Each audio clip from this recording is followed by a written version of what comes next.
Hello and welcome to episode number 5 of the Into the North podcast. I am one of your hosts, Noobzors, joined by my co-hosts, Spleenface. Hi, everyone. And Sick Robot. What's up, guys? And Null will be with us for our next episode. Unfortunately, he couldn't make it to this one. Doing lots of trading places right now, but we'll get a podcast with all four of us on eventually. It will happen. Okay, so let's jump right into housekeeping. So for housekeeping, just one item today, and that's GP Niagara, something we've been talking about for a while. You'll find Spleen, Sick Robot, and maybe me. It's kind of in the air. It's kind of up in the air right now whether or not it'll be there. But what will really encourage me to go is if lots of you guys are going. Okay, so let us know if you plan on making it to GP Niagara. We already know that quite a few cEDH players are going to be there.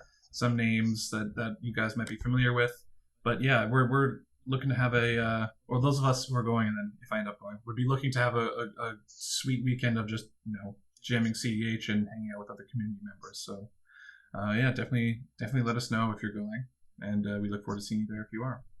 All right, one more piece of housekeeping. Special thanks to River May Cry, who pointed out that last episode we may have lied to you a tiny bit. We're sorry for breaking your trust like this. We hope you can forgive us. But Alms Collector actually has a very special replacement effect that applies before you draw any individual cards. So when you have the interaction between a Notion Thief and an Alms Collector, the Alms Collector applies first. This also happens if you have cards like Dredge. You cannot Dredge and then also draw one card from the Alms Collector. Alms Collector happens first, and this is a good lesson for you and for us. Check the Gatherer page, read the rulings on cards, because often they'll tell you useful stuff like that. And I think that's a good point also to make, that we're probably just not going to be continuing that segment anymore. We decided that it's going to be we'll bring up those subjects as topics when we think they're appropriate, but as a full-blown segment, I just don't think, or we don't think that there's going to be enough topics to continuously bring up. So that was a good little trial run, but that's it. Thanks for the feedback. It really counts. Yeah.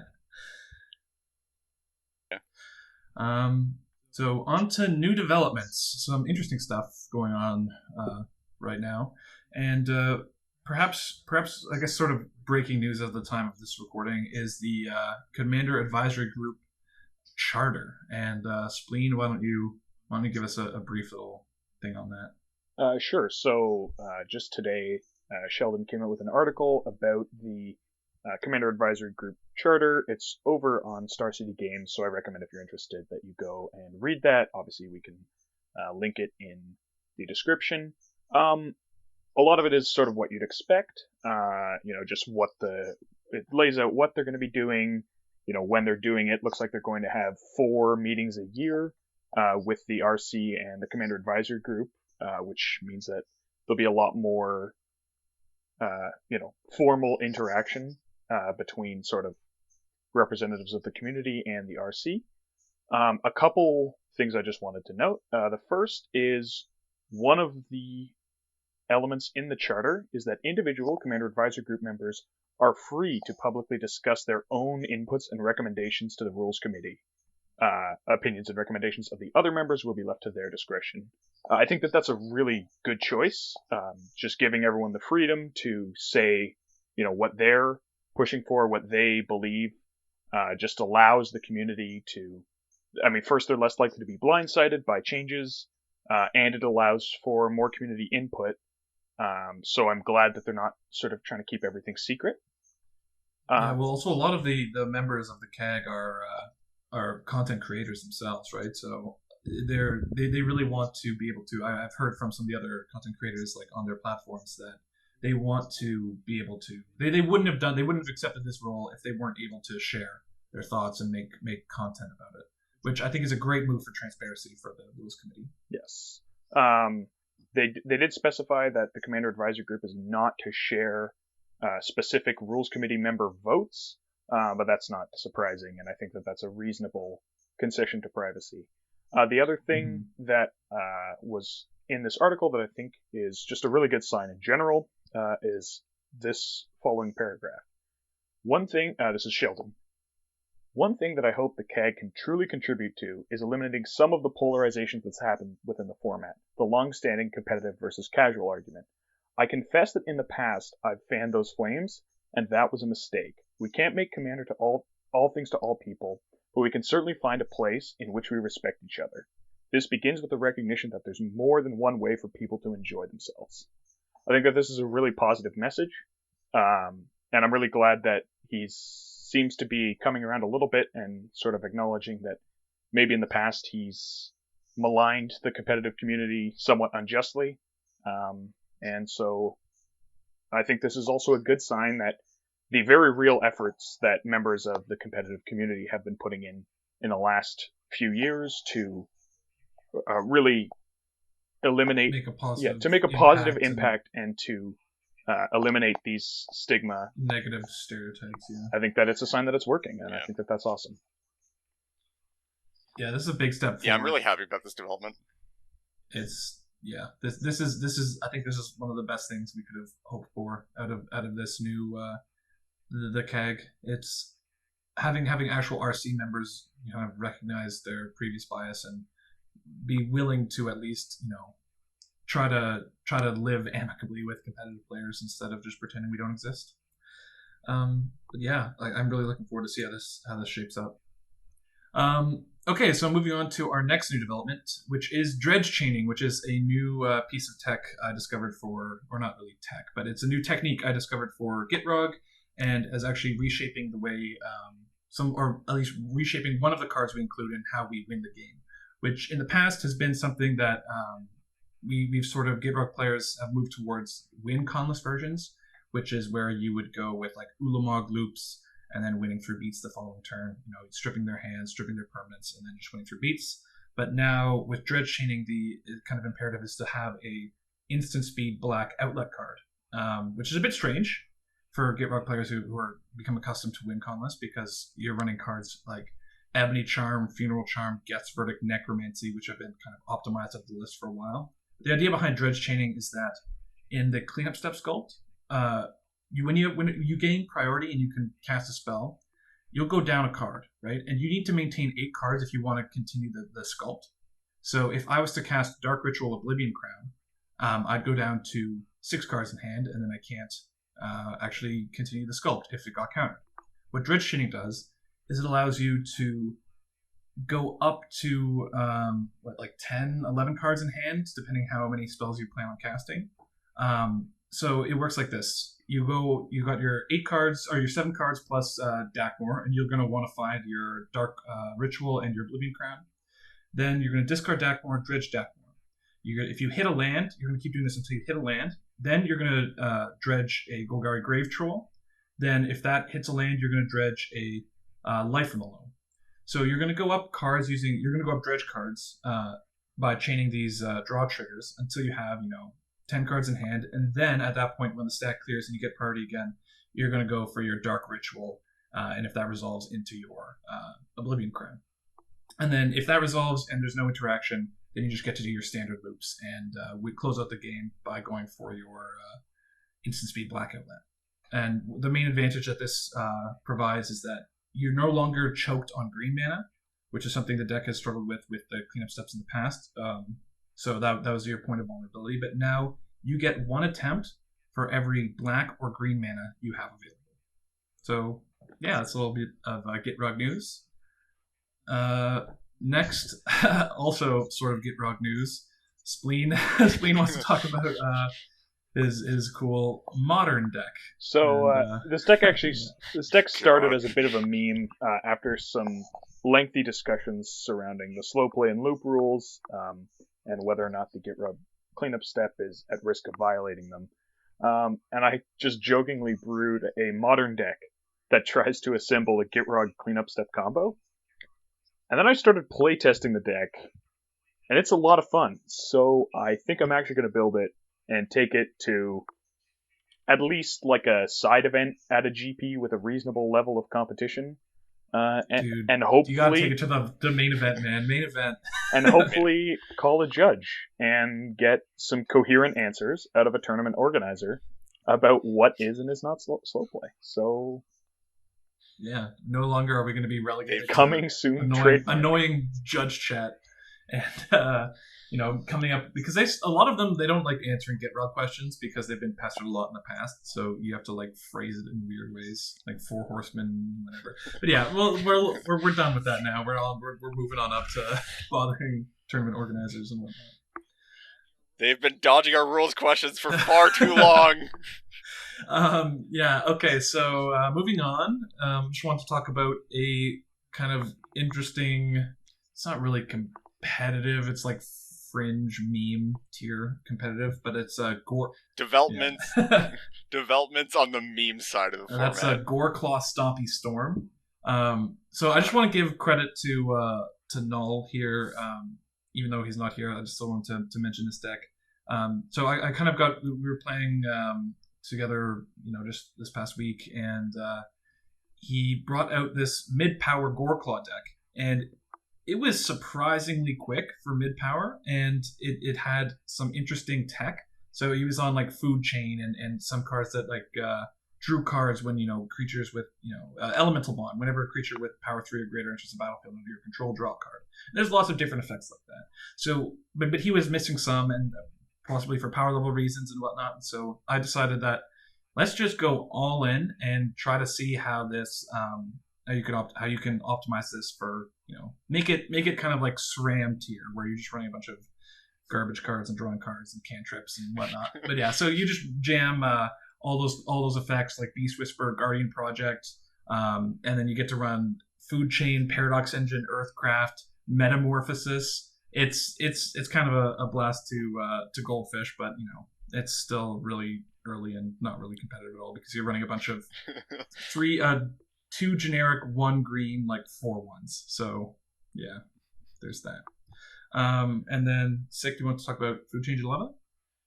Yeah, I do. Okay, guys, we all know that you have been dying for the sequel to Food Chain Gonti, and I know Shaper was. And Shaper decided to take it onto himself to update the famous Food Chain Gonti list into full-fledged 3-color Grixis Food Chain Jeleva. That's right, boys and girls. It is quite the feat of deck building. if I have to describe it, Shaper really did himself. I don't know. What would you call this? I wouldn't really say he's outdone himself. Yeah, but it's kind of par for the course. Just meme. Yeah, really at this point.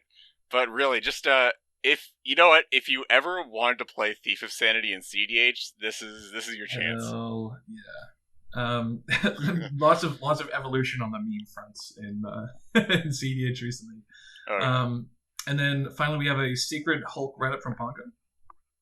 Oh yeah, on the complete opposite side of the format, on the very serious side of the format, we got a write-up from Pongo on the Sacred Hulk deck, which is a pretty sick Hulk deck. I'm pretty sure we've mentioned it here before when it was in its early stages. But yeah, just getting some more visibility on it, getting some eyes on it, because I really think it's a really cool Hulk deck that was like criminally underrepresented for a while.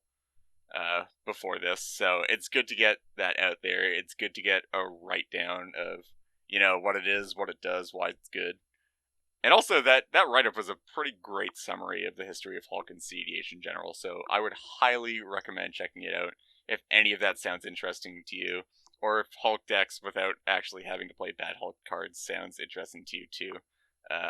We will put a link to it in the description of this episode if you want to check it out. Yeah, I think just jumping off what you're saying about like the history of Hulk, I think we need to do more, encourage more content about like the history of decks and how they've evolved. I think it's really interesting just to see how decks have evolved over time, or different combos have changed. I know Godo is a kind of unique example, where there was some like really mean combos right before Helm the Host came up, and they're not really competitive, but it's still interesting to just see how those kind of combos evolve between players, starting with basic Blade of Selves, Hammer of Nizan stuff, and all the way up until like this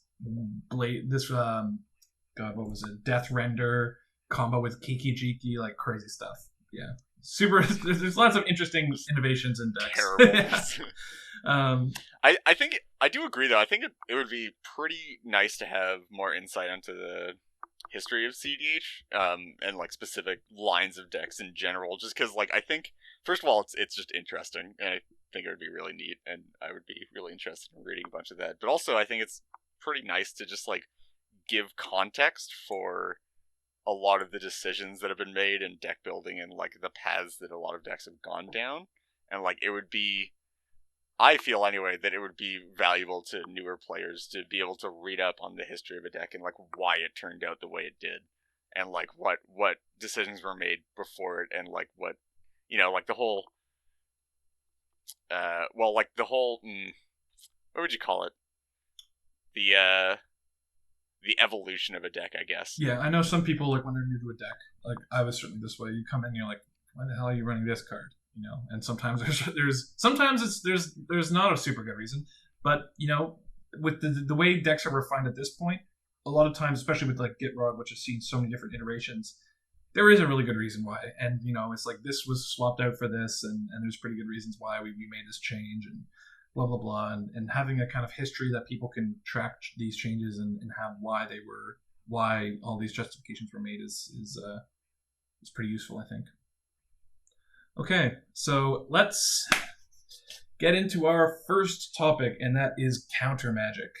And it's not just we're going to get a bit of the nitty gritty here. It's kind of the purpose of counter magic in cEDH, and what counter magic, what roles it fills. So we've got a couple of unique counterspells that we want to discuss. Because you know, there's not too much to discuss. We're really like, oh yeah, you know, Force of Will is a good card. So is Mana Drain. It's better than Counterspell. Like, yeah, so on, so forth. Yeah. That's not super interesting. We're going to be talking more about like the fringes or certain cards that might be overplayed or people are running for not really, not exactly evaluating why they want to run these cards correctly. So let's just jump in with someone a counterspell that comes up fairly frequently by people who are kind of new to cEDH from the casual side, and that's Arcane Denial. This counterspell, you know, is actually I think it's fairly decent in lower tiers. It's a full-on counterspell, which is something that, you know, when you get into cEDH, because we're looking for efficiency, our counterspells don't all have the luxury of being, you know, counter target spell. It's, you know, counter target instant or sorcery spell, blah blah blah. So that kind of versatility can't be, or is quite good in the casual sense, but in competitive, you know, drawing cards for your opponents, that sort of negging on resources can really, that can yeah. There's it's not super great. Drake meme. Yeah. Drawing cards? Yeah. Drawing cards for opponents? No. Yeah, pretty much. No thanks. Although there are decks, there are like, does Baral run Arcane Denial? No? 0%. And I will tell you why.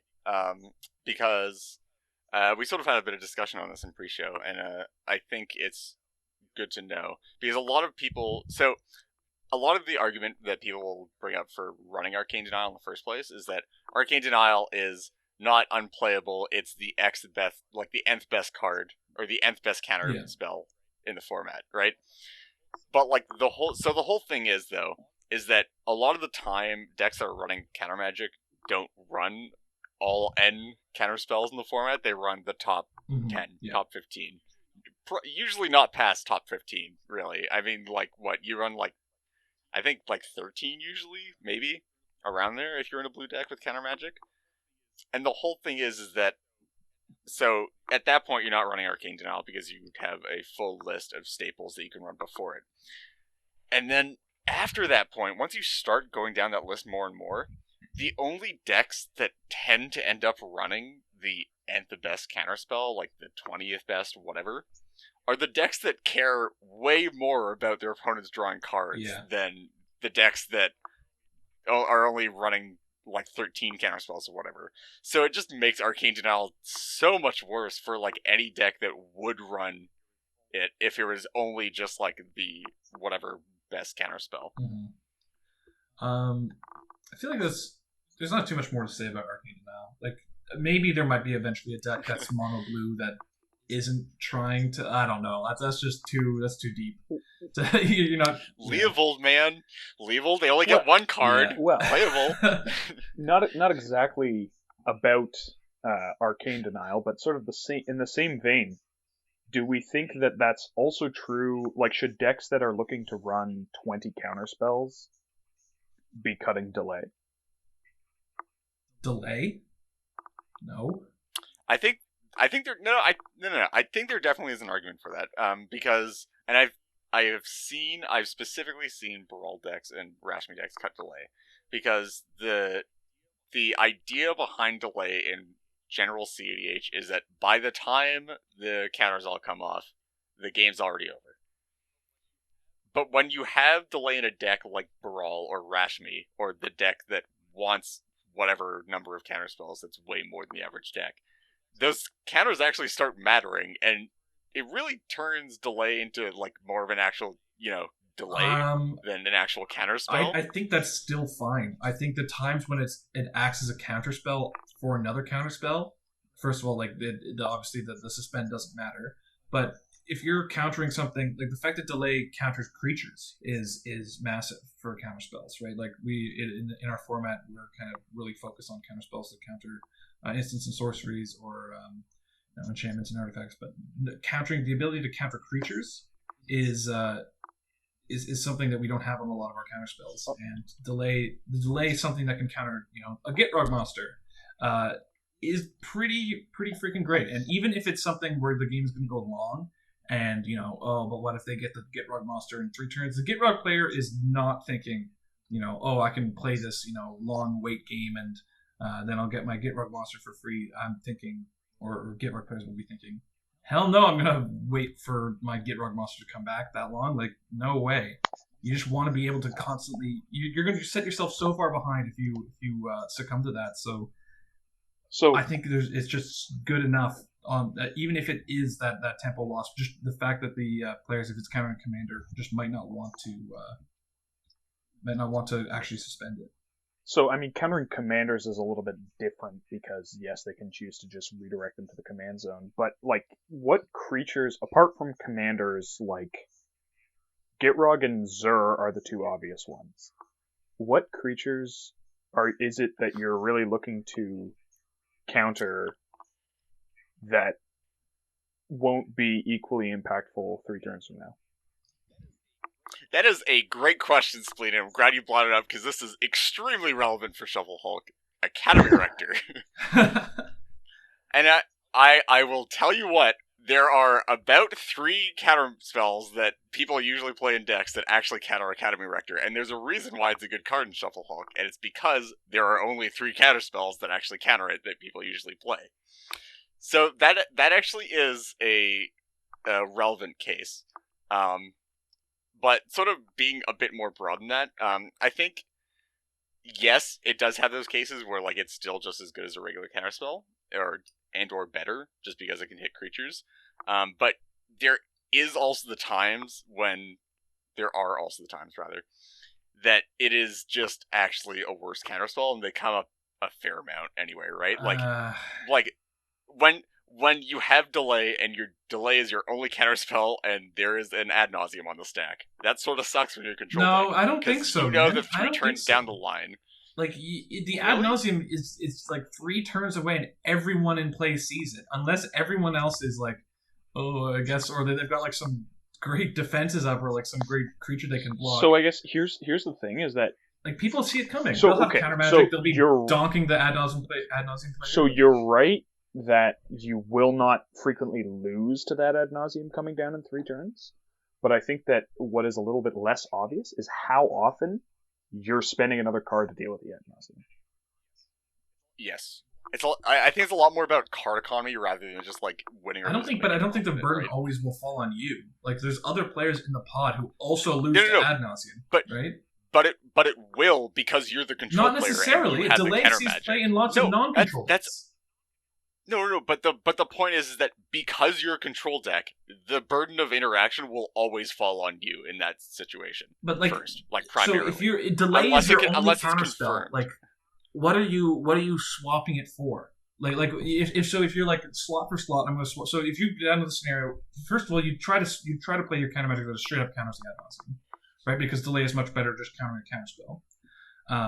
And if you're trying to counter, like you want to save delay for cards that your muddle the mixture or whatever the hell you want to say, your dispel or something can't counter, right? You'd much rather dispel an ad nauseam than delay an ad nauseam. So if you're only on delay, like the fact that it's an outright counter and not necessarily like a spell pierce or something, which can very easily be paid for by many decks with black, with rituals, or if they're like black green, with dorks and whatnot, like spell pierce isn't going to get you there a long time. So the fact that delay is just an outright counterspell is oftentimes quite the boon. So if you have to wait 3 turns to hopefully dig for another counterspell, that's fine a lot of the time. Like it's I don't think you'd ever really want to swap that for like a muddle or anything like that. But like you could, like I feel like there are a lot of other options that you could go to, like before you play delay in the control decks, because like you could play what's the voting one? The Spleen, help me out here. Split decision. That's the one. Like you could I could definitely see playing split decision over delay in a control deck. Spicy. I mean, the control deck that never wants to win the game. Yeah, split decision. I'm sorry. Have you seen the Baral and Rashmi builds log around? True enough. Yeah, you win by draining all the life energy out of your opponents, forcing them to concede. I'm gonna cast an Ugin on turn 20 and bolt everyone to death. That's my win. What about psychic rebuttal? No. Do you want to expand on that idea, Spleen? It's a very restricted counterspell. It counters an instant or sorcery that targets you. Okay, but like for example, on a slightly more realistic suggestion, could you see ever running Disdainful Stroke? Oof. Like, yeah. So it'd have to be a really specific deck. So the problem with Disdainful Stroke specifically is that as soon as I play against a Hulk deck, I cry myself to sleep. Dude, Counters forcible, man. So yes, it's a given that you have to alter your control deck to match metas. That's sort of just like any reactive deck. But I think Disdainful Stroke puts you in a place where, like, if I'm playing Disdainful Stroke, I better be playing in a meta that is like nothing but Get Rog and Zur and Blood Pod, Get Rog, and like PST. I don't know about that, and not even PST, because PST just jams like whatever they want. Like they just jam a scepter and it gets around. It's one piece of interaction. Like just because I'm running, just because I there's the like Hulk decks aren't super vulnerable to like Nature's Claim or something. Like, I mean, they're somewhat vulnerable, but let's just it's not amazingly vulnerable to Nature's Claim. Doesn't mean I'm going to cut Nature's Claim from my suite of answers because I see Hulk in my meta. No, right? Like Disdainful Stroke is something that if it answers yeah. enough of the decks, just because you see a Hulk deck and it doesn't have any targets, doesn't mean you're like, oh wow, this card is dead in hand. You've got 2 other opponents, right? But also, you run the Academy. whole point is that the whole problem is that like the nature of the format, like, pretty much, like, pressures people to move their curves down below 4 on average. And a lot of the time, like, people can win without ever casting a 4-cost card or above, just in a lot of decks, right? So if it read counter like target command, it makes that's kind of how you have to evaluate it, I think. Like, my whole, like, the whole thing is, like, it's not just that it doesn't do anything against Hulk, it's that it doesn't do anything against Hulk, and it counters a very low percentage of the stuff that it does I guess the thing that, like, when we talk about countermagic and cEDH, we're not, like, most spells, you're not trying to counter. And I think that when you look at decks with low curves, a lot of the stuff that you really want to counter is actually the Haymaker is at it's the Haymakers at 4+. Those are the cards that you are willing to run that cost more than, I don't know, 2 or 3 mana, have to be so impactful that they're the kind of spells you want to counter. So what we're looking at, so aside from commanders, because this is obviously going to hit commanders, but I don't think we might have to get into. Well, I think it's later, very relevant that pretty it much hits a lot of commander-centric commanders. Yeah. It hits commanders. I usually don't think it's correct to be countering commanders the first time. I like not losing to get robbed. No. Yeah. Okay. Here's the thing though about I guess we're gonna do this now. Here's the thing though about countering when a commander comes down, right? Is that like, yes, it's a threat. Yes, a lot of the time it contributes towards a win, but a lot of the time there's another card that you can counter later down the line that also stops them from winning and gives you more time. Disdainful Stroke, either build up cEDH versus Paradox right? Engine, right? But the thing is if you're like, so you're like, oh, you can just counter the Paradox Engine and not, counter the cEDH. But I think that's kind of a weird way to look at it, considering that if you're a control deck who's concerned about card advantage, leaving these commanders, many of which are card advantage engines, in play and only countering their Haymaker spells seems like a kind of losing proposition. Wouldn't you just rather counter their main source of card advantage and then... Yeah, I don't know. Letting Zur resolve and saying, I'll just counter Shimmermer seems brave. The problem with a lot of the time with countering commanders is that the commanders usually that you're countering that you would be countering matter, and that means they're coming down early, which means that you are usually going to end up, when you would counter a commander, is going to be typically like a turn earlier than you would have to counter a Haymaker. Yes. Which is why it's nice to run this one in a blue counterspell rather than a double blue. But it means that as soon as you do that, shields are down for the rest of the table, and if you're countering like the person that is playing like Gitrog or whatever, they go turn 3 Gitrog, you counter at. There are 2 other people after them that you still have to deal with. Ideally, Gitrog isn't immediately winning. I think this is a good segue into one of the topics I want to cover, which is counter magic versus removal. Right? People like counter magic because it's a generic answer that you don't have to. You can. It's really flexible defensively and offensively. Lots of the good stuff is really generic, but some of it obviously is more specific. But when you're looking at something like Disdainful Stroke, when you're trying to evaluate Disdainful Stroke because it counters commanders, it obviously counters add-ons and force as well. But we're getting into the nitty-gritty on commanders. When do you start considering things like Pongify, Rapid Hybridization, Submerge, just efficient creature-based removal to answer these commanders, right? Because then you solve that problem of not having to spend your mana immediately, and you can basically you can wait until they go for their Haymaker to try to answer the commander. Well, obviously I think removal is good, but the problem with removal is that you can't run too much of it. And a lot of the time for a lot of control decks, the removal that you do have access to is not great quality. Right? Yeah. Where a lot of the time your counter magic is just generally a higher quality of a card than your removal, just comparing them card quality wise. Rather I think some cards, yes, if people are looking at the tax counter spells like Spell Pierce, Mana Leak, Divert. I know Divert's a bit deep, but yeah, if you're or Fluster Storm. If you're looking at those, Fluster Storm, but if you're looking at those ones, maybe a removal spell or a generic removal spell on Wind's Rebuke or the Into the Royal and whatever the new one is, maybe those are just more efficient answers, because if you're trying to take to the late game, your Spell Pierce will just be turned off all the time by them paying the mana. Well, I don't think it's fair to compare Wind's Rebuke versus Spell Pierce or that level, because you're already playing those removal cards anyway, because you need access to removal just to, in general, get rid of problematic permanents or deal with non-spell based wins or whatever.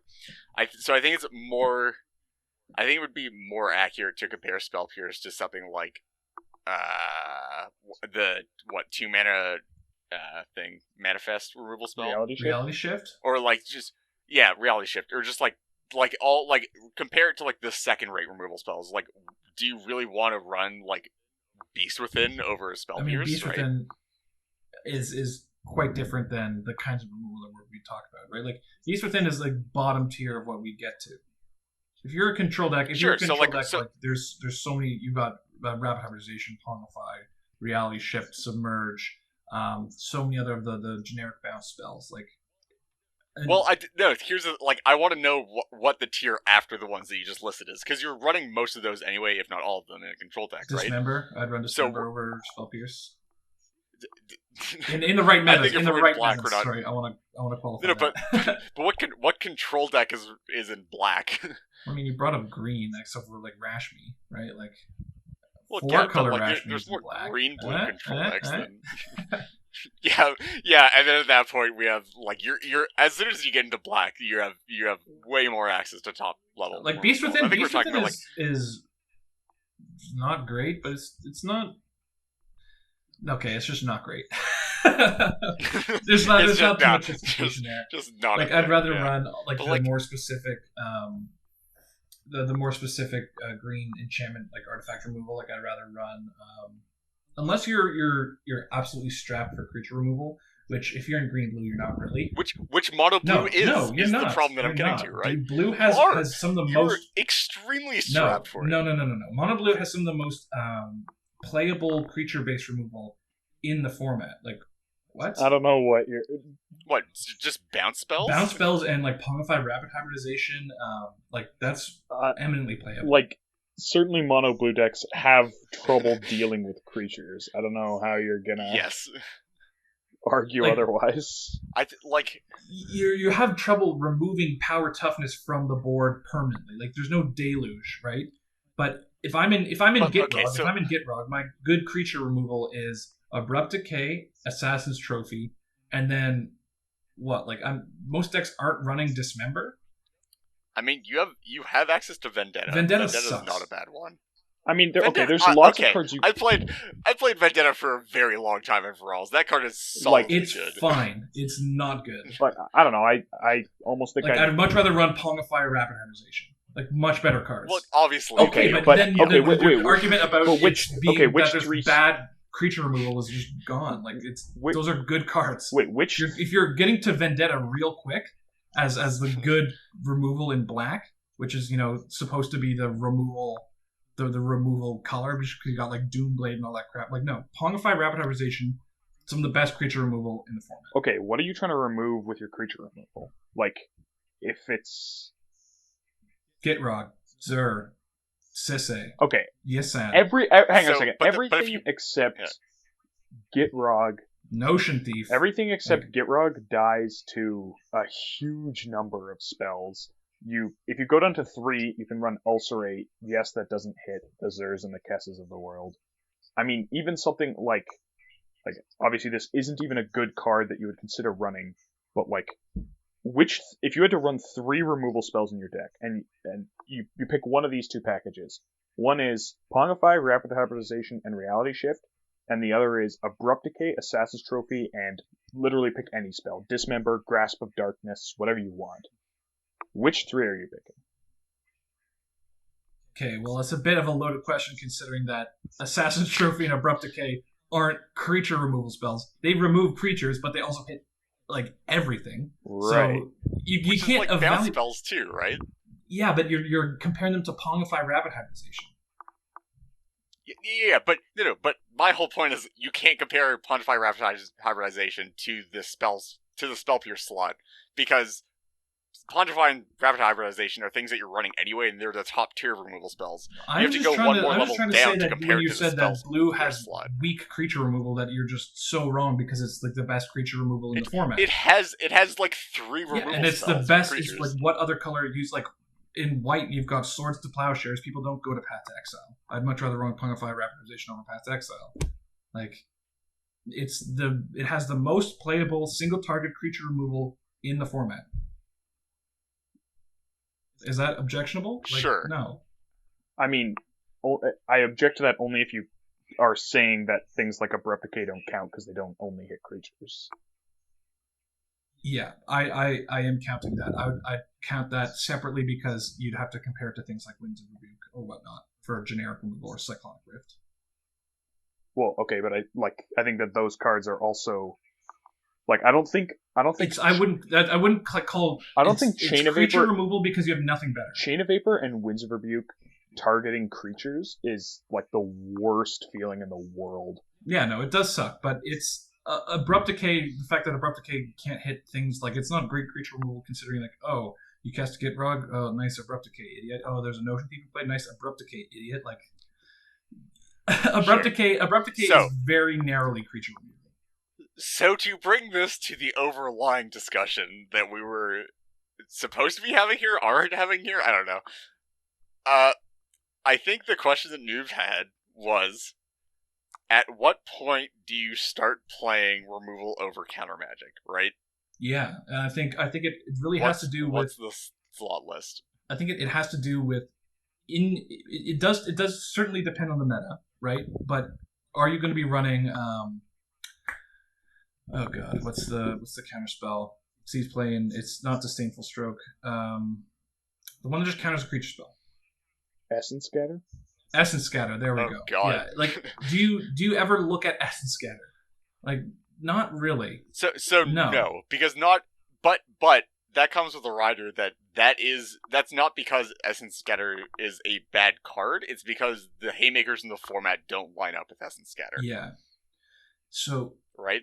Also, the fact that the ability, as you mentioned earlier, the ability to wait for your opponents to do something spooky, instead of having to like kind of preemptively guess, like, oh my god, there's a bunch of Gitrogs and Sisseys and crap at the table, and which do I counter, right? The ability to hold your interaction in the form of creature removal until they start to do something spooky, that is a massive benefit that I think people might not necessarily evaluate correctly, right? They might just be like, oh, I'd rather run, the Arcane Denial over Rapid Hybridization Bonify, which I think is incorrect.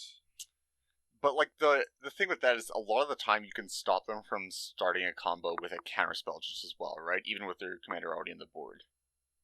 Where like against Gitrog, you can counter their discard outlet. Well, when the Gitrog is in play and they start going Bizarre Baghdad Life from the Loam shenanigans, like good luck trying to counter anything.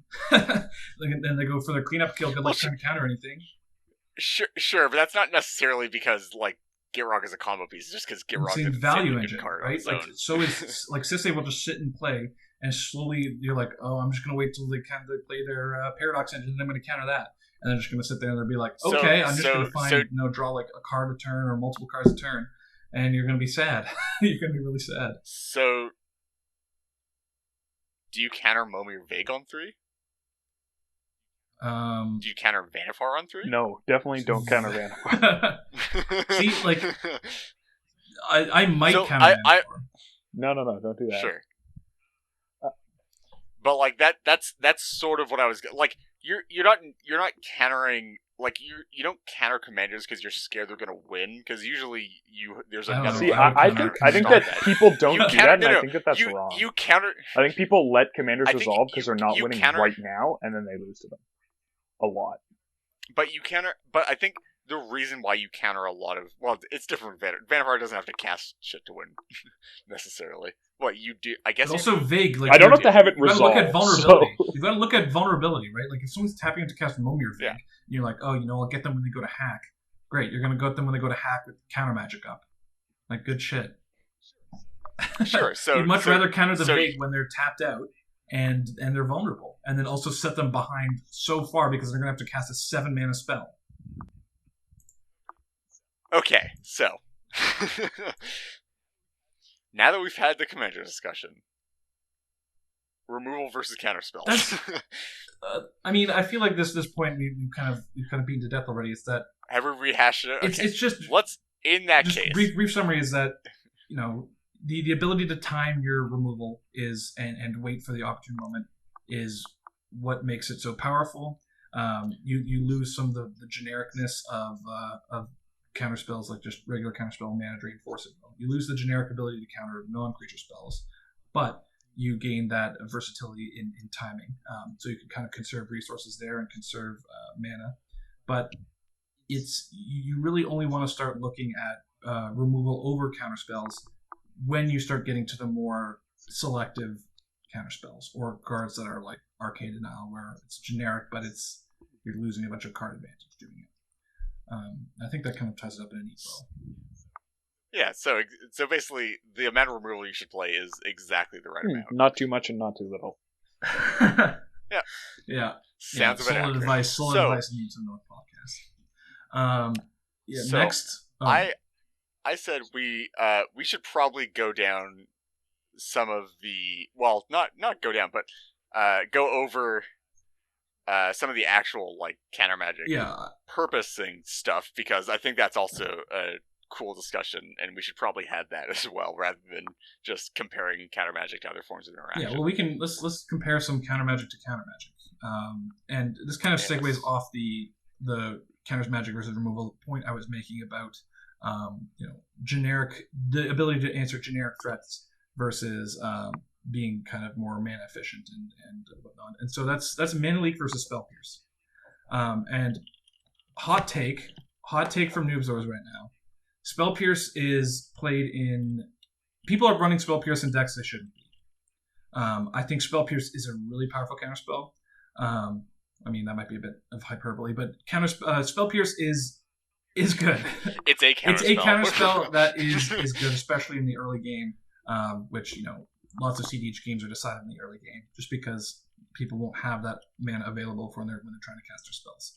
Now, and it's also just very efficient.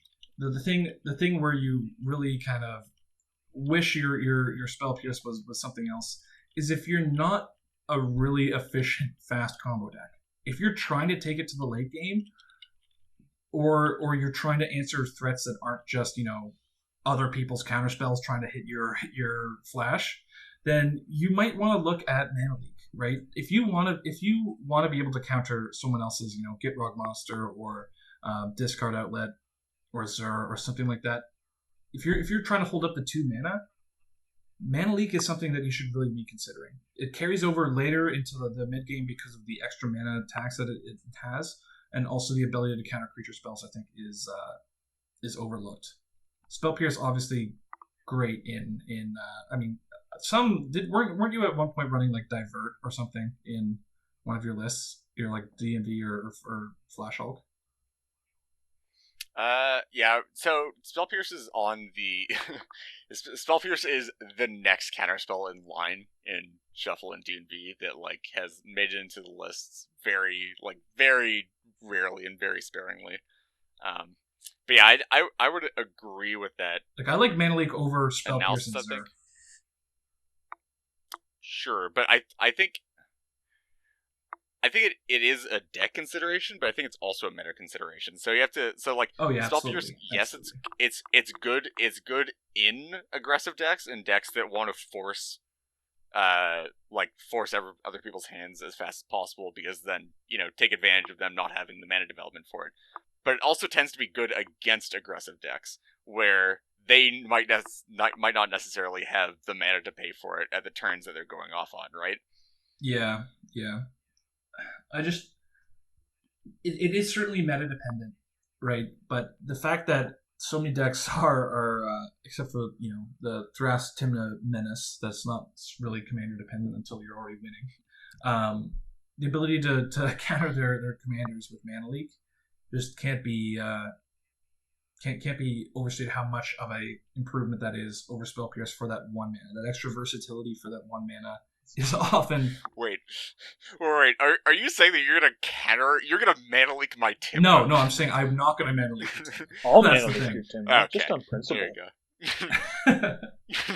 Except for the commanders that are just there as value engines, and their core deck is what the thing is what the threat is, right? Like most decks are Najila, blah blah blah. You would love to be able to Mana Leak their commander and sit them behind 1 to 2 turns. But yeah, just that's mainly the point I want to make, was that look at your meta and what your deck is trying to accomplish, and don't when you're evaluating what counterspells to include, don't just auto import the list of counterspells from some other deck, right? You can't just be like, oh, Flash Hulk is one of the best decks, so just must run the best counterspells. So I'm just going to bring in all of those counterspells into my Tasigur control deck, right? Bad idea. You need to tailor the counterspells you include to the purpose of your deck and to your meta. And I think Mana Leak gets lost a lot in that process. And you know what? I'm actually gonna go a bit further here because I think a lot of established people are sort of gonna write this off as obvious knowledge, and especially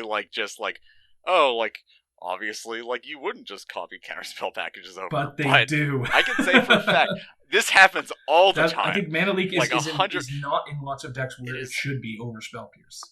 That's where. Well, yeah, I'm not gonna make that suggestion particularly, but I know a lot of the time it happens where great players and established players and fantastic deck builders will get stuck, or they'll get lazy, and they have a counterspell package that they put together for a previous deck or something, and they do not feel like typing in all the names, and they just copy them over, and that is their counterspell package now.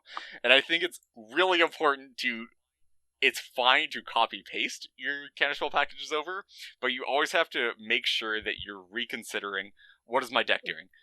Where am I looking to be in the meta? Am I being super aggressive? Do I need defensive counter magic? Do I need to make sure that I don't die? Do I need to be able to stop other people's win attempts? I'll confess, I have a copy paste list of counterspells. I don't just copy them all and then use them. I use it just to avoid typing out 10 cards, but there is a list. So we can also jump off this into one that I think is a counterspell that I think is overlooked. It's not as overlooked as it once was, but I think it's still might be a bit underplayed, and that's Misdirection. Hey, I play this shit in all my decks. Misdirection. That's where a lot of people have been. That's where the most of the misdirections I see as all the Hulk decks, right? Where if you're not on, not just Hulk. Have you seen my decks? Okay, go check out Hackball and 4-color Rashmi real quick. Yeah, it's I think Misdirection is quite a good card, right? People primarily think of it as if I'm the uber fast combo deck running only defensive counterspells, then I want to be, offensive counterspells. Then I want to be on Misdirection, obviously, right? Because then it's just a target counterspell for free. But I think something where it gets overlooked more is in decks that want to protect. No, they want to protect a certain piece. So, for instance, if I'm in Zur, yes, and I want to resolve my Zur, I want to keep it protected from removal, and I want to attack and get my Necropotence the next turn. Misdirection seems pretty darn good there, right? You can tap out early to cast your Zur, and then have your backup counter magic / protection. Misdirection in ad nauseum decks. That's where it gets tricky, right? Trying to balance this. I mean, Force of Will is run in ad nauseum decks because it's a really strong card, right? I think the one thing with Misdirection in specifically Zur is I think it's a bit more dependent on how Zur reliant you are. Yes. I think if you are playing something like just Doomsday Zur, where your main plan is either Doomsday, or Ad Nauseam Angel's Grace, I don't think there's a lot of reason to play Misdirection, and not just because there's not a lot of reason. I said there's not a lot of reason. Okay, that's strange. If you're on Doomsday Zur, if that's your main plan, then that seems if your plan is Ad Nauseam Angel's Grace, then your life total doesn't matter, and you'd much rather have the free counter magic. No, but it's the thing is that it's a lot less valuable in that style of deck because you're not necessarily using one of the two modes that effectively. There's a lot of other stuff that you have a lot of mana development anyway. You can run a lot of the other cheap counter magic, and you're not really super reliant on having Zur hit somebody, and it's not always going to be relevant. Well, I also think this is a bit of something that people is that even if your Misdirection isn't a forcible to counter someone else's ad nauseum, what your Misdirection is a backup counterspell. So someone casts an ad nauseum. A lot of times we've all played in those games where, no one wants to be the first person to go off, and everyone's just sandbagging interaction, right? Even if you're not the person to go off, your misdirection can back up someone else's counterspell, right? So if they're like, oh, I'm going to save up for my ad nauseam and I'm going to hold up my one counterspell. Then someone's got, their counterspell and that's their interaction. Your misdirection is a solid backup there. And I think it's all of these little pieces that actually make the misdirection much better than people give credit for as a defensive counterspell. Even if you're not super commander dependent, or you're Teferi and you need to make sure that no one Nature's cleans your Chain Veil or something like that. So I think there's a kernel of truth to that, but I don't think it's as widespread playable as you do. I don't think. I think that it's still very strongly rooted in the two styles of decks that want it, but it can be used more widely. Would you run Misdirection in Najila? No. See, I think... Does it have the density of blue cards that you need? That's a good point. First of all, that's a problem. Second of all, is that I don't think spot removal is necessarily your number one consider as Najila. You like pretty much any of your counter magic sort of deals with spot removal anyway, and you can run other stuff. I think the thing is, I'd run Misdirection before I'd run lots of the counter magic. I need to pull up on the Najila list, but like lots of the typical counter magic people would run. Obviously, Najila is great because you get to run Pyro and Reb, and those are really good cards. So the whole thing with Misdirection though in Najila is specifically the cards I am most worried about when I play Najila are Clasms and Toxic Deluge. And Misdirection deals with neither of those. I guess it also depends on the meta. I know in some of the metas I play in, Deluge and Clasms have become far less popular, and people are more into single target removal. So that could sway my opinion a bit. If you're on Clasms and if that's your meta, Clasms and Deluge meta, then certainly you want to be looking at different suite of counterspells over Misdirection. Maybe even cut back on Reb or Pyro if that's the type. If depending on which decks are on the Clasms and Deluge. I think it's yeah.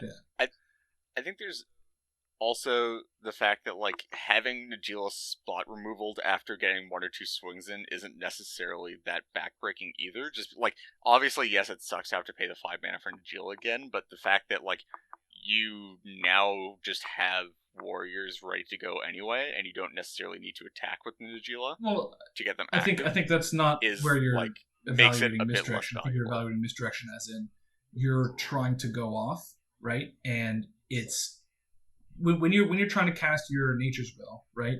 People's interaction comes on in the form of their Chain of Vapors, their bounce spells, their enchantment, artifact hate, and their creature removal, as well as counter spells. And Misdirection answers all of those. In which case, it's just as good as Force of Will defensively. There. I think the problem with that though is that I don't think Najila is necessarily aggressive enough to take advantage of it that well.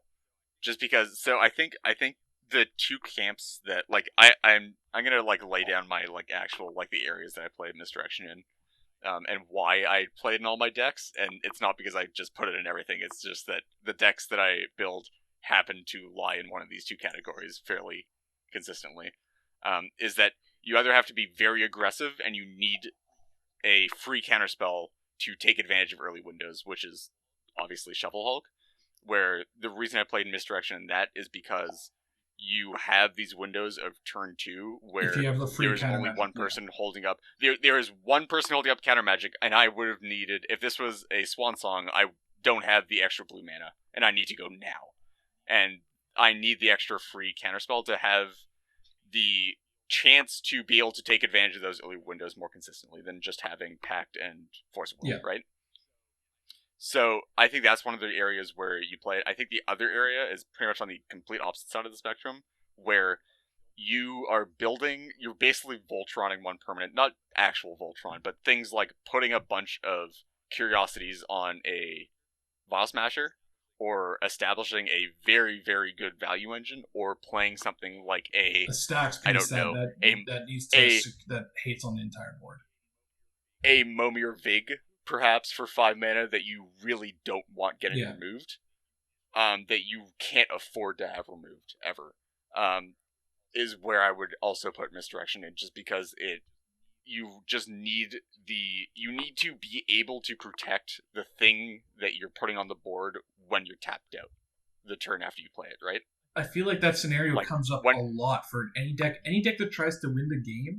Like you're gonna be mana tight, or a lot of times you're gonna be mana tight on the turn you're trying to win, because you don't always have the luxury of waiting until you have a bajillion mana and all of your opponents are held in. Like that doesn't happen often. But what I'm saying is, it's when you're a bit slower of a deck to combo, it's more likely that you have the extra mana available to you, because you just have more looks and more time to put down more mana acceleration, right? But so do your opponents, and they have time to find answers, which, that's where you get these sandbagging massive stacks of counterspells, massive counter wars, right? Where everyone's sandbagging their interaction, everyone's slow rolling everything.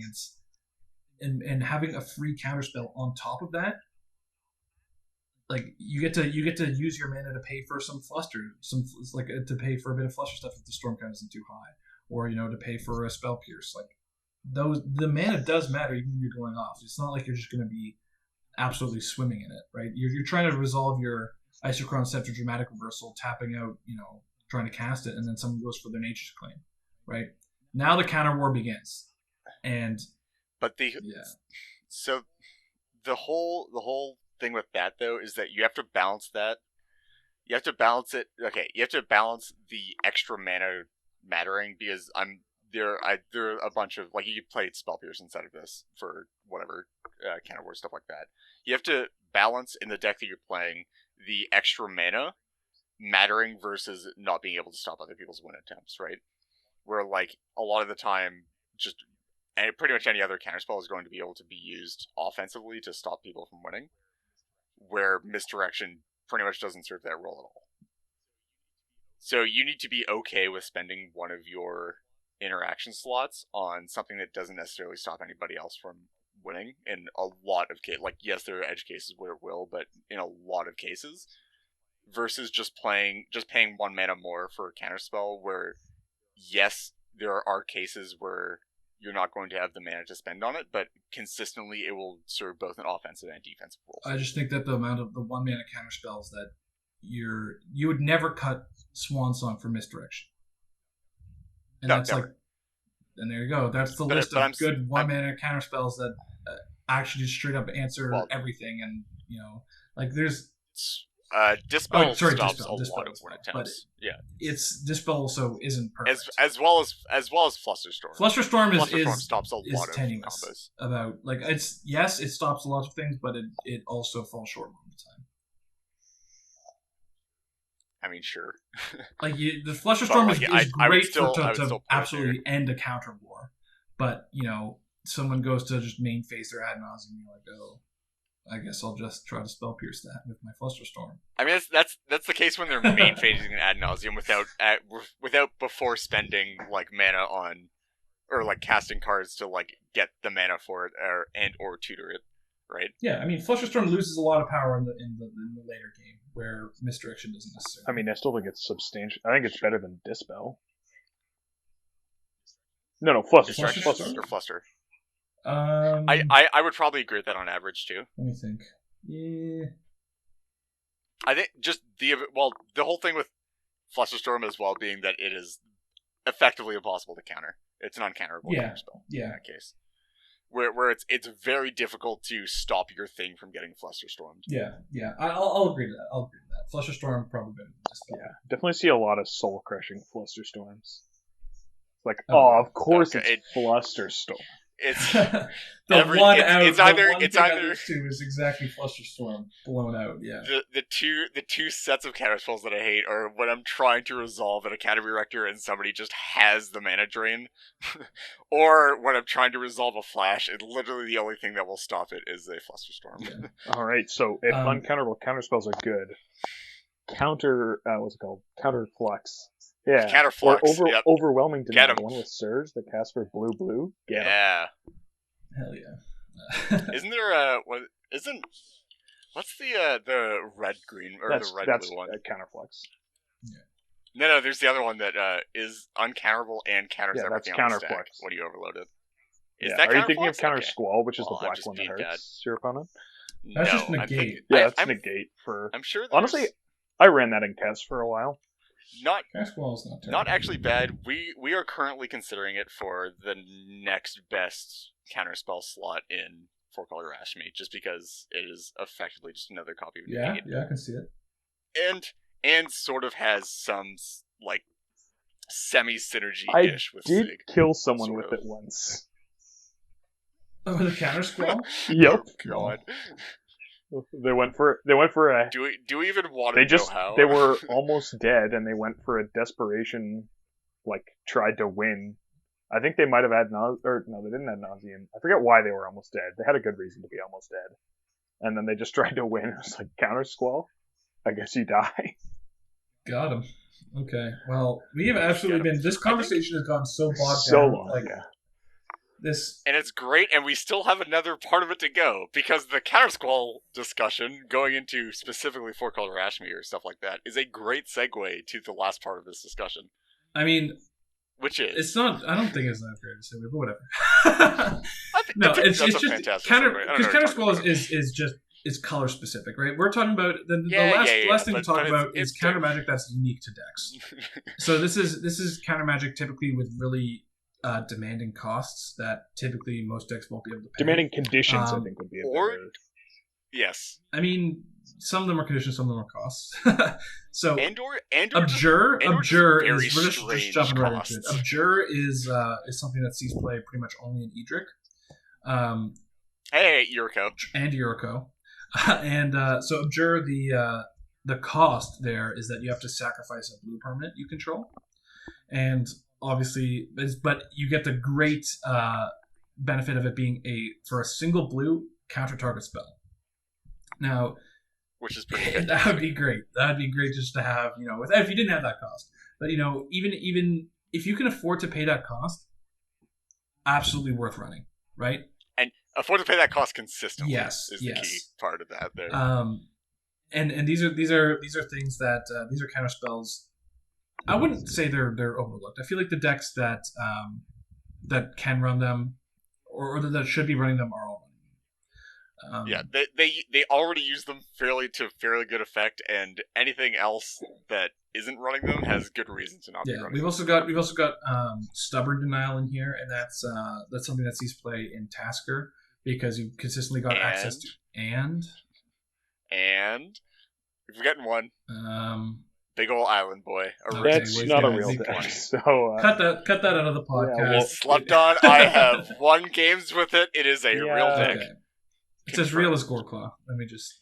It has 1-card infinite mana combos. I don't know how you can't love that. But yeah, stubborn denial is so good. But yeah, stubborn denial is something that I mean, a force spike. It's not force spike. Force spike will get there sometimes. So even if it's not on, just get him 1 mana days. Yeah. Let's go. And then getting access to having just a 1 mana counterspell for a blue is it's a 1 mana for negate. A single blue counterspell. Oh, it's negate. Yeah. It's negate. Still very good. 1 mana negate is pretty great. Yeah, and then when you have consistent access to a card like Tassiger, that 4 power for 1 mana, somewhat of a value engine, then definitely worth it. Oh yeah. But yeah, I don't think there's too much more to say about these besides some other examples. No. We gotta go through them. Okay. So, Spell Rupture. 1 in a blue, instant. Counter target spell unless its controller pays X, where X is the greatest power among creatures you control. Now, can you guys guess where this is a fantastic spell? There is no deck where it is a fantastic spell. It may work very well in a deck, but the deck is sufficiently... It starts with an A. And it is my boy Arixmathes, Part 2 Electric Boogaloo. Okay, quick tip. The best thing about Stubborn Dial and Spell Rupture and Arixmathes, just saying, is that you can cast them while Arixmathes is still a land, and with them being cast, take the last counter off of him, and make him become a creature. Oh my god. And then it'll as count long as you toward it. So like, you can use them... This is literally like Primal Amulet as a condition. Like, yeah, but it's great. I mean, I did run Primal Amulet as a fun hub for a while, but it's... Did you guys... like... Did you guys know that Arixmathes is basically just a high tide in the command zone, because you can frantic search with them out and make mana? Oh god. It's so good. Have you ever snapped something with Arixmathes on the board No. and then used that extra mana to win the game? Because I have, and I was gonna say great. no, I've never done that because I play good decks, and the thing is, I don't even play good decks. I play some really terrible decks. I will never play Arixmathes for the win. Hey, that deck works. It does its thing. Arixmathes is awesome. He's basically a hybrid between Selvala, Heart of the Wilds, and Rashmi. He's like the worst half of both of those cards put together. He's so good. You can Life's Legacy your commander for 2 mana and draw 12 cards. That's insane. Man, for the low cost of 6 mana. You know what? In Goreclaw, you can Life's Legacy Galta and draw 12 cards. Yeah, but Galta isn't your commander. Although, that's a real deck. Guys, we think we've come up with something here. I don't know. No. I have already come up with this. Do you want to see my list? No, please don't subject me. We're putting this in the podcast. I've definitely also played around with Galta Food Chain. Okay, we're getting into absolute meme territory, and we've already lost all of our listeners because this subject got so boring. You got so into the depth. Okay, let's just get out of here. Bringing this back around. No. We're just moving on. No, this is a real one. Okay, this is a real fine. one. Okay, evasive action, 1 and a blue.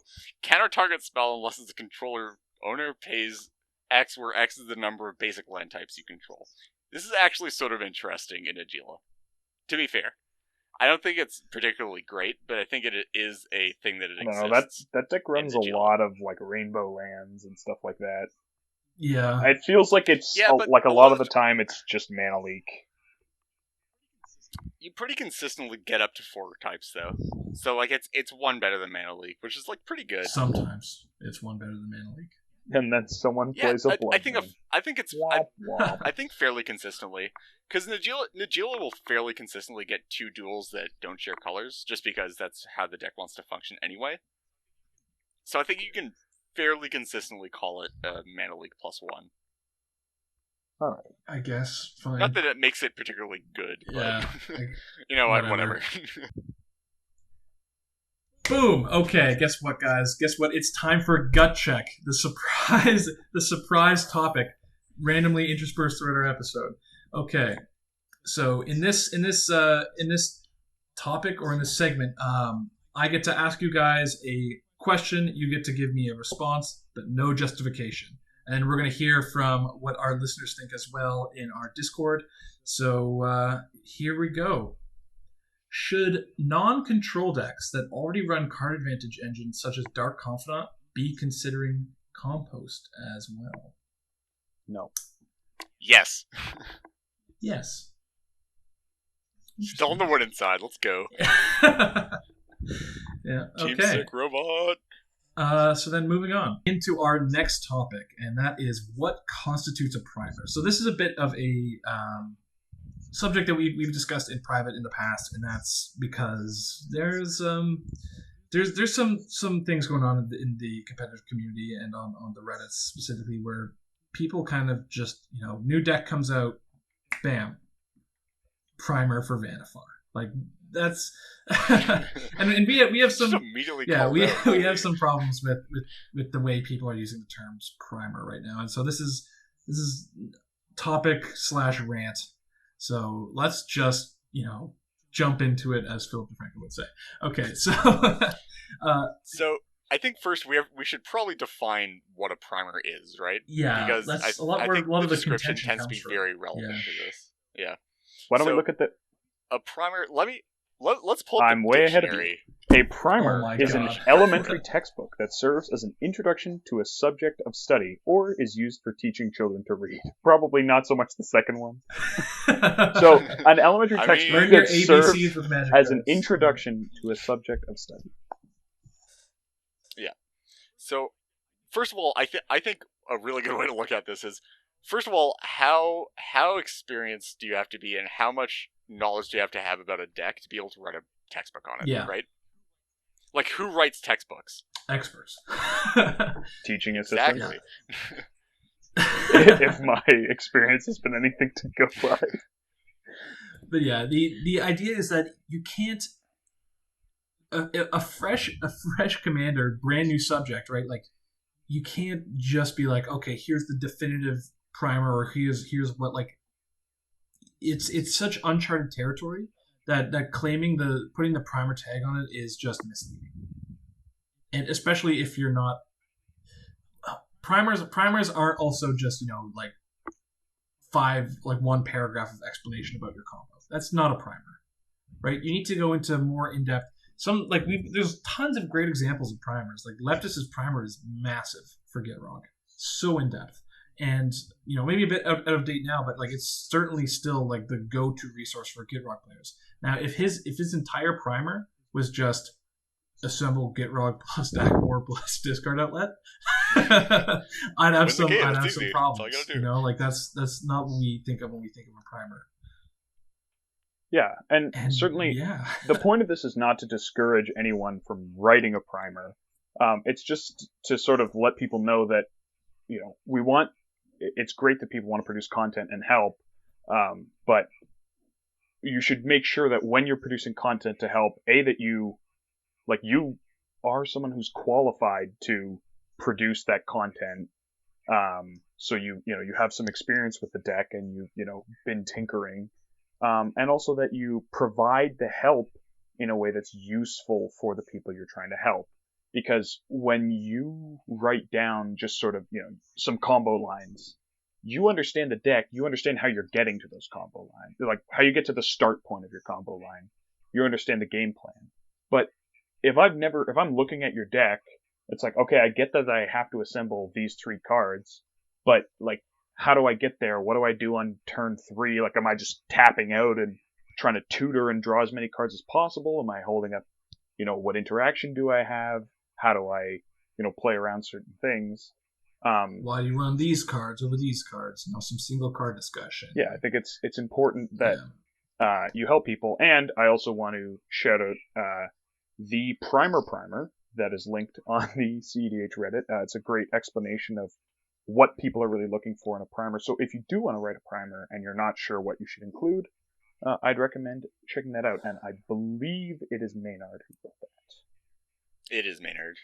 Big thanks to Maynard for that. Yeah, man. Shout out to Maynard. Maynard's a content monster. But yeah, getting onto that, I think, it's a lot of it is making sure that the primer that you are writing is actually going to be a fully comprehensive introduction to the deck, and also that it's going to be accurately a fully comprehensive introduction to the deck, right? I think, like, to a degree, I'm not being elitist here or anything like that, or at least I'm not trying to be, but I think the idea of a primer has a certain amount of weight that is carried with it. And I think it's the person who's writing it's responsibility to carry that. And I think a lot of that is being experienced with the deck, knowing the ins and outs, and being able to explain it, like, to a fairly high degree of complexity, but also be able to dumb it down and make sure that people understand what you're talking about when you're talking about the deck. And, like, just making sure that it is, again, sort of like the definition of what a comprehensive introduction to the concept of the deck is, right? Yeah, make sure you're not writing just the last 4 chapters of the textbook. You're writing the whole thing. or the first 3, or even or just the page that has all the table of equations. contents. Yeah. Yeah. You need to actually teach people and instruct them. Appendix A. Yeah. I don't know. I feel like that's kind of what there was all to be said about primers in our little mini rant. It's we summed it up pretty well. You know, just make sure that it's not all about the internet points, man. It's not first person to write a blob of text and just so you can get that, stay on that tapped out grind, get those upvotes, that Reddit karma. Like, it's actually think about, is this something that I want to put my quality seal of approval and my name on? You know, be proud of what. And also, this, we're not necessarily discouraging people from doing write-ups of, say, like, this is how a deck works on a basic level or anything like that, or publishing lists of their own. Oh yeah, you should definitely include that in your description anyway, just, for sure, but just don't call it. Yeah. But I'd say, just refrain from tagging your thing as a primer unless it is fully in depth, took you a while to go through and edit and write and make sure it was all correct like that. Oh yeah. The barrier to entry is struggling with tapped out for like a good month and making sure that nothing is absolutely broken. Okay, and moving on to listener questions. Okay, so from Manta Ray Hat we have, what's your opinion on running 5-color Najeela for a Shuffle Hulk deck? Shuffle Hulk being unique because you can win on someone else's end step, can really take advantage of cards like Sneak Attack to combo, and Fire Covenant and Terminate to deal with threats. Do you think this is more worth running than Tymna Thrastio, since the commander is more of a win con in itself and less of a toolbox? Okay, so I think before we get into the actual discussion, let's just cover get a few things out of the way, and that's one, Terminate to deal with threats. I don't think Terminate is something you want to run. Fire Covenant is good, but I've kind of been souring on Fire Covenant a bit. I think Fire Covenant. I think Fire Covenant is a reason to be in red if you are considering going to red for any reason. I think you have like exactly 5 reasons to go into red for Hulk, right? Like red as a color. This is just preceding any discussion on specific decks or like commanders or whatever, is that like the only things you're really going to be gaining from going into red for a Hulk deck is primarily Red Elemental Blast, Gamble, and Fire Covenant, and Power Blast, and then secondarily maybe Sneak Attack if that's what you're looking at. Yeah, I think the main reason to go into Najeela for Shuffle Hulk, I don't know about Shuffle Hulk necessarily. But just Hulk more generally, I think that you could. So let's talk Shuffle specifically first. Okay, sure. We can cover Hulk in general later. Shuffle Hulk specifically. So here's the problem with Shuffle Hulk and Najeela is that you gain the red cards. Yes. Thing is, the Red Elemental Blasts are already sort of iffy, just because Shuffle as a strategy lends itself to sandbagging a lot, which means that like you don't necessarily need a high density of counter magic because Flash is a really good counter spell when you have a Hulk in hand. And so personally anyway, in my experience, I've already found that you want a fairly low density of counter magic. You just need enough to get by. So you probably aren't replacing any of the best stuff in your deck with the Red Elemental Blast anyway. So you're really only gaining the option of Gamble, which I will admit is a good card, in the deck. You're gaining Fire Covenant. We already don't really play Toxic Deluge 100% of the time, so I'm not sure how relevant that could be. Would you really run? Yeah, I don't know if you'd run Fire Covenant. I'd definitely run Fire Covenant. It could. I would actually probably run Fire Covenant over Toxic Deluge. Yeah, over Deluge, but I mean, instant speed and all that stuff. Deluge? But yeah, it's Deluge is a meta call, specifically in Shuffle a lot of the time. So it's sort of iffy there. So really, the real things that you're looking at gaining for Shuffle specifically are Sneak Attack and Gamble.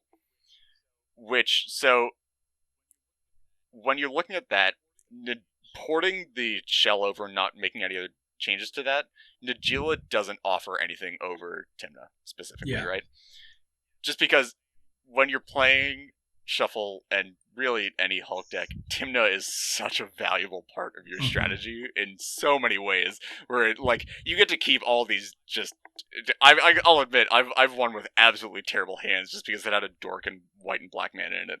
Because it was just like, okay, I'm just gonna slam Tymna and draw an extra 2 cards per turn and just hope that I outvalue the rest of the table and draw into good stuff. And I did, because Tymna is a good card. And when you swap that over to Najeela, you just don't you miss that ability to just keep mediocre hands so much, and it then becomes like you're not really gaining anything, like you're not really getting anything back from the command zone aside from like pressuring life totals and maybe forcing people to combo at inopportune times. Yeah, the main benefit of what I perceive to be the main benefit of going into Hulk, not necessarily Shuffle Hulk, it could be Shuffle Hulk, but just a Hulk plan in Najeela, is that you get access to something that Najeela doesn't really have. So if Najeela is quite compact as a with win cons, right? You've got your Derevi, your Nature's Will, and your Dro's Repository, and it doesn't require like really many slots in the deck at all, and it's really resilient. So the one thing you're losing on is on speed, right? Najeela just isn't as fast as a lot of the faster decks in the format. So adding in Hulk allows you to compete on that axis while also having access to the more resilient win cons as a secondary plan A, depending on how things shape out. So my specific problem with that line of thinking, being that Hulk just makes something faster, so you should put it in if you have the deck space, is that at that point, I don't believe that you're playing Hulk in the most optimal way that you can be, just by putting it into a deck to make the deck faster. Should that maybe not be optimal? Like, how many optimals? So in if I was to take like just Shuffle Hulk, for example, okay, yep, and I was to take out 5 cards, I can take out 5 cards without necessarily taking away the whole core of the deck. It might not be the optimal Hulk list because it's not a list completely optimized for Hulk, but if I just put in the cards for Najeela, you know, my combo cards, even I can even go into less combo cards, and you know, maybe you want to avoid Forbidden Tutors, maybe not. I'm not sure, but you run, let's say you do run your Forbidden Tutors just to have access to that win option, then you're not you're compromising the integrity, but not to a significant degree, right? And you get access to you can fight on a completely different axis. But why not just then put alternate win cons into a deck with Tymna at the helm instead? Right? Because a lot of your alternate win cons aren't as resilient as Najeela win cons. I wouldn't say Najeela's win cons are particularly resilient. I'd say they're very card efficient and they're very easily accessible. Yeah, that's why, right? Because Najeela combos are so card and slot efficient that, like, putting in a 2-card combo with an outlet into as your backup plan with Tymna at the helm is just a lot harder to assemble than like Derevi I win. Sure, but you're trading that for not having access to Tymna, so you're basically trading away. Which I think is fine. Well, Tymna just becomes a combo piece. Right. So, yeah, I think that's a real trade, not an obvious one way or the other. Yeah. So you're losing. So my thing is that, like, the reason why Najeela typically is okay with making the switch to Najeela from like 4-color, like the reason why you would play Najeela over Tymna is because you're okay with losing your explicit card advantage in the command zone, because you're gaining a lot of implicit and a lot of virtual card advantage just because of your combo pieces being very compact, and because of that, you get to have a very high card quality, right? That's what you could use the advantage. You could use that advantage that gives you to go for really high card quality, or you could run something that lets you fight on a different axis in terms of speed, like Flash Hulk. No. But that's not no because you're not gaining advantage. You're swapping one type of advantage for I'm the saying other. you swap your card quality for the ability to fight on a different axis, that being Hulk. No. But what I'm saying is, by swapping from Tymna to Najeela, you're not actually gaining anything. You're just changing your card advantage from explicit card advantage to implicit and virtual card advantage. And by then taking away that virtual card advantage, because you no longer have the combo quality or the card quality, you have just lost the virtual card advantage came from the compactness of the combo, not from the card quality. It comes from the compactness of the win cons, because you don't have to run dead cards to play those win cons. Because your win cons are so compact and require so few cards to actually be played in the deck, and require so few deck slots, that you then get to run every other card in your deck as a good card. And you no longer have to run bad combo pieces like Hulk pieces. I mean, the reason why Hulk gets away with running bad pieces like Hulk pieces is because it's fast. And because it has an explicit card advantage. It has that as a fallback. Which means that it doesn't... No, it has that as something that you rely on in actually a majority of games. Where Tymna, the reason why you're okay with not having good card quality for a lot of the time is, yes, because of the speed, but also because you have very, very good card quality or card engines in the command zone that make up for that fact. That make up just the raw number of cards that you draw makes up for the bad card quality in a lot of cases.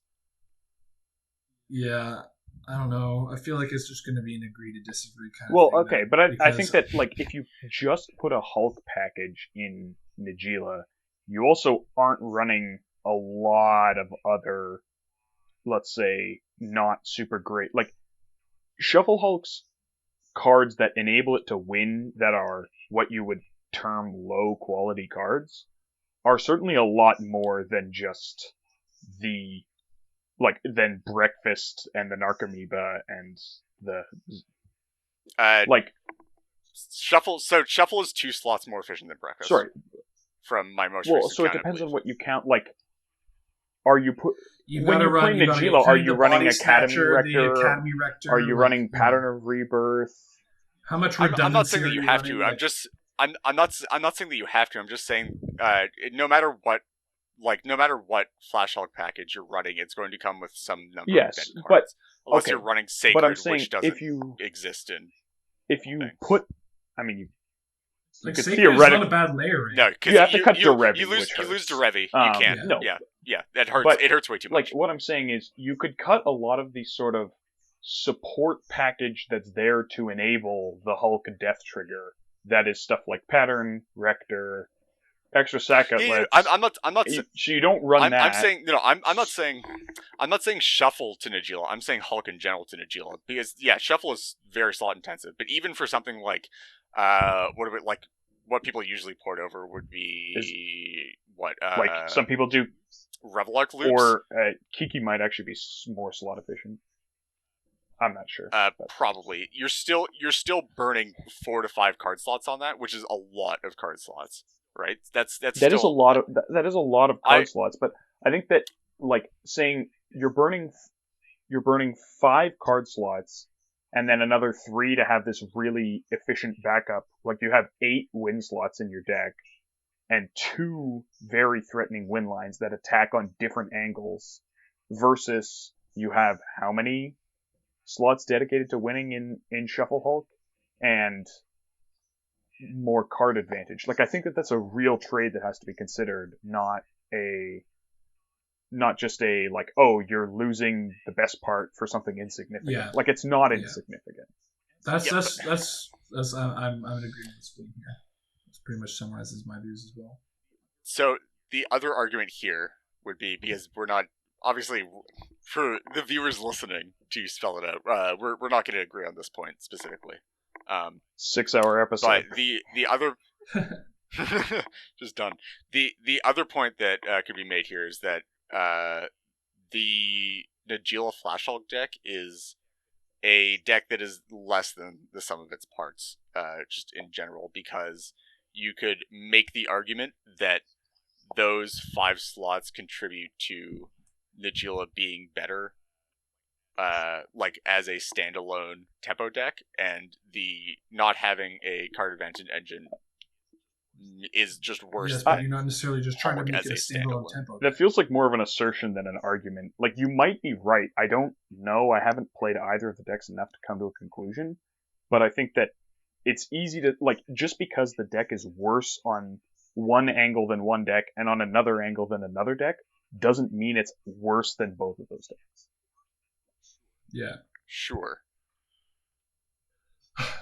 Okay, so that wraps it up for listener questions, and I guess that brings our episode 5 to a close. Hit us up over Discord. That's going to be linked in the podcast description. Email us at intothenorthpodcast@gmail.com. Give us feedback. We love to hear from you guys. Give us listener questions. Give us future topics you want us to cover, or just chat with us. You know, we love to participate on the Discord. Really easy to reach us.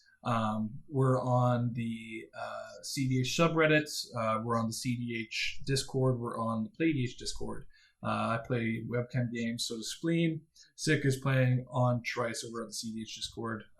So yeah, you can play games with us, reach out, all that good jazz. Okay, we'll see you guys in a month. See ya. See ya. See you then.